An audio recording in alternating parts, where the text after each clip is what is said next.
মাঝে আবার আসলাম সুন্দর একটা চান্দা নিয়ে, অনেক সুন্দরভাবে ডিজাইন করা চান্দাটা। এই চান্দা যাবে টাঙ্গাইল সদর। গোলাপ ভাই অর্ডার করেছে সিটগুলো, যে আমার যে পার্সেলগুলো দেখতে পাচ্ছেন আপনাদেরকে বিস্তারিত সব কিছু আমি দেখাবো। এটা হলো ভাই আপনারা চাকা রিং কভার, যারা ভিআইপি চাকা রিং কভার নেবেন অবশ্যই আমার সাথে যোগাযোগ করবেন।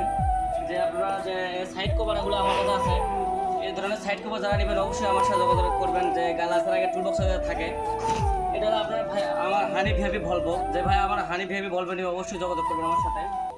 অনেক ভাই আমাকে প্রশ্ন করে ভাই যে আমাকে কমেন্ট করে যে গিয়ার করান, এগুলো আপনার গিয়ারগুলো নিউট্রাল হবে, যে পাঁচ গিয়ার আর গিয়ার সামন গিয়ারও হবে। হ্যাঁ ভাই আপনারা দেখতে পাচ্ছেন এটা যে চাইনা যে একটা পিক আপ অ্যাক্সেলারেটার যাই পিক আপ বলে, এটা ধরনের আমার পিক আপ আছে আমার কাছে। এটা আমার যে এমার্জেন্সি ফ্ল্যাশার, এমার্জেন্সি ফ্ল্যাশার আপনারা কমাইতে পারেন, বেশি করতে পারেন। ভেতরে একটা সুইচ আছে, সুইচ ছাড়া 250 টাকা, আর সুইচ আলাটা ভাই সুইচ আলাটা 250 টাকা, সুইচ ছাড়া 200 টাকা। এবার আপনারা দেখা যাচ্ছে যে চাকা যে কভারগুলো, এই চাকা রিং কভার যারা নেবেন অবশ্যই যোগাযোগ করবেন আমার সাথে। আপনারা যারা নেবেন যে ভিআইপি চান্দা ভিআইপি পর্দা যারা নেবেন অবশ্যই আমার সাথে যোগাযোগ করবেন। আর এই ধরনের অনেকগুলো আমার পার্সেল আমার কাছে আছে ভাই। আমার গাড়ির সামনে গ্লাসের আগে নাম্বার আছে, ফোন দিয়ে যোগাযোগ করুন। খোদা হাফেজ।